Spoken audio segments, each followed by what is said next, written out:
Karibu Relax ya Tanzania. Tumepata mteja mwingine ambaye alikuja kufumua dreadlocks. Huyu ni follower wangu wa YouTube, aliniona YouTube, akaona aje hapa Kongowe Kibaha kwenye saloni yetu pendwa ya Relax Hair and Beauty Salon ambayo inajulikana kama Relax Hair Tanzania. Kwa hiyo akaja kufanya huduma kwa ajili ya kufumua hizo dreadlocks. Kama unavyoona tulipaka conditioner ambayo ilikuwa inasaidia kulainisha hizo nywele na tukaweza kuzifumua. Ilituchukua masaa 7 kufumua hizo nywele kwa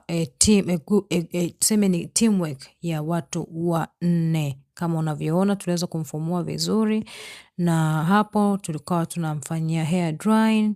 Yani kwenye kudry hakuna njia nzuri kama hii ya kutumia hair dryer ya mkono, kwa sababu nywele nyingi zinakuwa zimejifunga na pia kulikuwa kuna dead hair nyingi sana.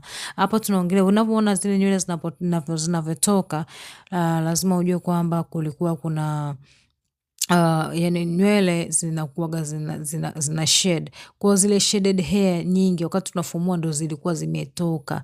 Nywele ambazo zilikuwa nzuri zina nguvu ndo hizi. Kwa hiyo unavyoona zile nywele zinatoka usije ukasema ndo nywele zako zinakatika, hapana. Nywele zilikuwa yani unavyoanza kufumua tu unaanza kuona zinatoka zenyewe. Kwa maana yake zile nywele zilikuwa weak na zilikuwa nywele ambazo zina shed, na kawaida huwa nywele za binadamu huwa zina shed kila siku.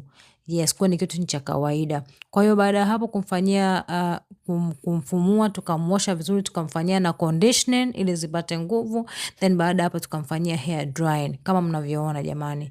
Nywele hizi hiyo dreadlocks ilikuwa ni na miaka 4.